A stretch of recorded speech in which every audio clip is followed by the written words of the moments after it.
Hey lovelies, are you ready for today's second episode of the Let's Get Deep Talk series? Because I am. Let's get into it.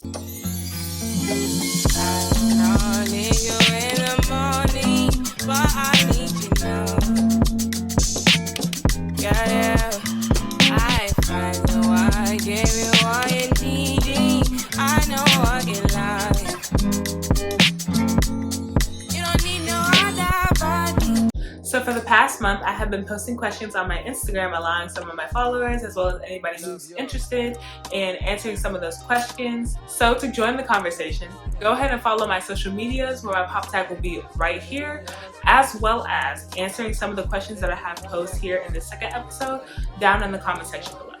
But speaking of comments, make sure you guys go ahead and like, comment, and subscribe, as well as turn that post notification bell on so that you're notified every single time your girl posts a new video. So without further ado, y'all know what it is. Topic number 1 is, what does unconditional self-love and self-care look like to you on a daily basis? When I hear unconditional self-love and self-care, I just think about putting in the time, the energy, and just the focus that I feel like I deserve for my mind, my body, my soul, and my spirit. Regarding what that could look like, it all depends on you and what it is that you love. It could be a various amount of things. It could be, working out, journaling, anything that you love specifically for yourself, things that bring you peace. I also think that for me, when I hear this question, it's mainly about giving myself grace and the potential to be the best that I could be.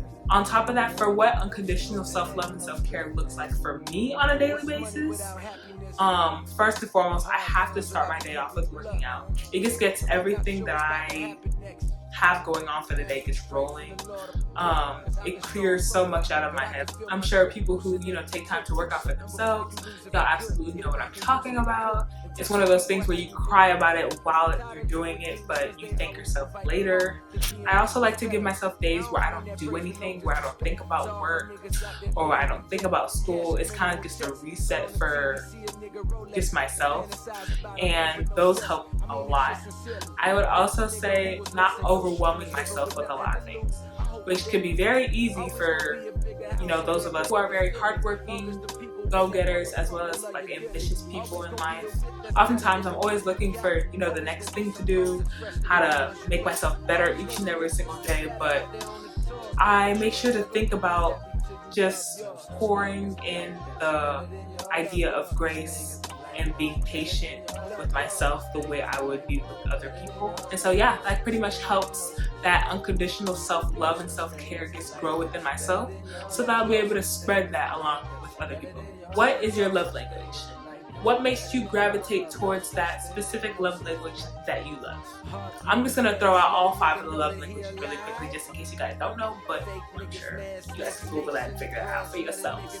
But 1 being receiving gifts, words of affirmation, physical touch, quality time, and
is the best way that I cope with stress, and hopefully that helps with y'all. What is your willingness to do whatever it takes to be successful?